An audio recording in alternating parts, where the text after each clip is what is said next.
It's the Joe Show. It's the Joe Show, Technology Tuesday. This is the show where sometimes I read an article a day to keep my stupid away, and that's just what we're going to do today. It's going to be a technology article.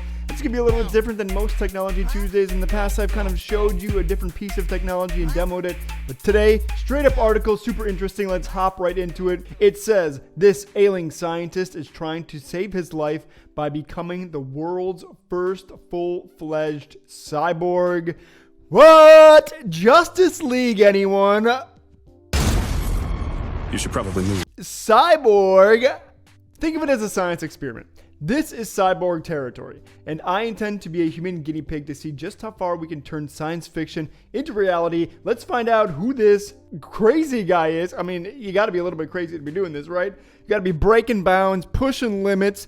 Take it to the limit. Peter Scott Morgan stands wide-eyed and tearful. Good grief. Oh, he said that quietly. Good grief, he said quietly. I was unprepared for the emotion. It's quite extraordinary. It really is. Using an exoskeleton, Scott Morgan is experiencing what it's like to stand for the first time in months after being diagnosed with motor neuron disease in 2017, the same incurable condition that killed scientist Stephen Hawking. How awesome is that? We're already at peak Cyborg, and we're not even into the article yet. The remarkable step, however, is just the first in the 62-year-old's bold journey to control his disease by becoming the world's first full-fledged cyborg. Think of it as a science experiment, he laughs. This is Cyborg territory, and I know... He's got a British accent, I think. Think of it as a science experiment, he laughs. This is Cyborg territory, and I intend to be a human guinea pig to see how far we can take science fiction into reality. Eventually, Scott Morgan wants the exoskeleton to encase his upper body... Oh, okay. Giving him superhuman strength and the ability to tower above, quote, flesh and blood humans. He said with a maniacal laugh. A mind-reading computer will be plugged directly into his brain, expressing his thoughts almost instantly. Meanwhile, his paralyzed face will be replaced by a hyper-realistic avatar that will move in real time with a speech synthesizer. Gee, he's almost becoming more than a cyborg. He's becoming an android. This is getting crazy. In a rather perverse way, the future looks like it's going to be rather exciting, writes Scott Morgan on his blog with characteristic optimism. In a boys and toys sort of way, potentially even a bit of fun. His inspiring mission has become the subject of a documentary by Sugar Films, Peter the Human Cyborg, which is set to run later this month. I'll definitely be checking that out, but filmed over 2 years, the British scientist from Torquay in South Devon takes viewers on a deeply personal quest to find the technologies and people that can help him become part robot, part man, part machine. 3 parts together, one cyborg warrior! We have no idea if he's going to be a warrior, but one cyborg nonetheless. With a master's in artificial intelligence and PhD in robotics, Scott Morgan hopes to find a better way for people with MND to live once they become, quote, locked in, suffering with a mind that is fully alert but with a body that is unable to move. Sounds like a nightmare. You feel very afraid watching him deteriorate, says Francis, his husband and partner of 40 years in an emotional scene. It's traumatic. I bet it is. That sounds awful for both the partner and the person going through it. Just absolutely awful. There's like a version of that, right? If you've ever had night terrors where you wake up and you can't move, but you have a fully functioning mind and you're just stuck in stasis. You can't do anything. At least that's what happened to me. I would be stuck when I woke up and I wouldn't be able to breathe, move, do anything. Just completely locked in. Crazy. Scott Morgan says he isn't deteriorating, but becoming a new version of himself, one that will eventually pave the way for a breed of humans that can augment their capabilities using technology. A breed of humans? You mean the master race of humans? He's already made some radical changes to his body. In 2018, he, quote, replumbed his stomach so that he could no longer have to rely on a carer to eat or go to the bathroom. That required a triploscopy. 3 separate high-risk surgeries to insert a feeding tube into his stomach, a catheter into his bladder, and a colostomy bag on his colon. With each procedure, he risked accelerating the progress of MND. You can't help but be impressed by the way he wants to take control, says Marie Wright, his anesthesiologist. I think this is groundbreaking and he is a pioneer. I agree with Marie here. This guy is definitely a pioneer. This is the first actual person I've seen taking real steps to becoming part machine. Last year, he decided also to undergo a laryngectomy to separate his esophagus and trachea.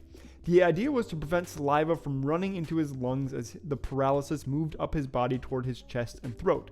The problem was it would mean losing his distinctive voice, and with it his ability to connect fully with those he loved. When I email people who are locked in, they say of all the faculties they lost, speech was the worst, the most traumatic, and the one that made them feel the most disabled, he said. It is impossible if they use text-to-speech. They are not able to communicate with their emotion. It's a fate that Scott Morgan fears the most, and one that he's spent the most time trying to address.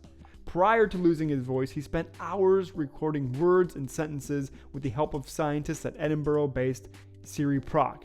These have been used to create a synthetic voice that sounds almost like his original. Alongside this, a photorealistic virtual avatar has been designed that moves its lips along in time with his speech, providing facial expressions such as laughter and surprise in time with the conversation. But it isn't quite enough for the cyborg pioneer.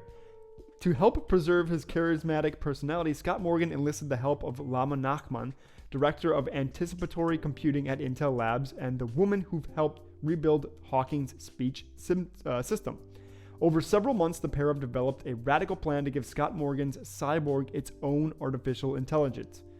Instead of answering a question by laboriously typing out individual letters using a gaze tracker in a way similar to Hawking, he will rely on the AI to provide a full and instant response. Eventually, the machine will speak for itself using phrases it has learned from Scott Morgan, crossing a controversial line in what it means to be human. Hello, I am the future. I am the beginning of Peter 2.0. On the 10th of October 2019, Peter 1.0 will say his very last words. But by then I will be fully operational and I will come online. For decades to come, I will keep Peter's personality alive, and for all the time, I will continue to evolve, dying as a human, living as a cyborg. What? Science fiction. Other technologies to make his cyborg vision a reality, such as self-driving exoskeleton, aren't quite ready yet, but someday the scientist hopes he can exist completely outside his physical body with his personality, traits, and knowledge downloaded onto a machine. What's not even just a machine, but a body. What's striking about Scott Morgan is not his constant optimism and bravery, but his ability to find radical answers to problems that have confounded Britain's brightest minds. Growing up openly gay in the 70s taught me to think for yourself, he says. I got very used to not feeling like I had to fit in because for a long time I was telling the world, I really don't fit. After 40 years of breaking the rules, I'm still saying, let's not do it the way it's done before, let's do something different. And different is what he's doing. This guy is really pushing the bounds of what it means to be human, what it means to be a machine. I'm very curious to see the documentary to find out what he's done so far, and also to see the next couple of years, the next decade, to see where he takes this as the molecular disease or the neurological disease takes over his body. He will eventually become more and more machine, or what we would call machine opposed to man, but he'll still have his soul. He'll still have trained an AI based on him, and he'll still look like himself with some sort of projection of his face that is animated with his words.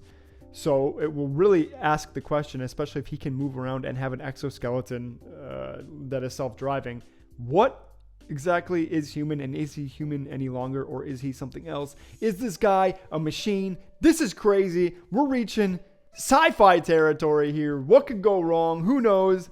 Let me know in the comments below, if you were diagnosed with some sort of crippling disease, would you be willing to strap on machines and become more robotic to maintain your humanity? I'm sure a lot of us would, but let us know in the comments. That's been today's Joe Show. If you like my content, hit that subscribe button below and mash that bell so you get a notification every time I upload a new video, which is currently daily.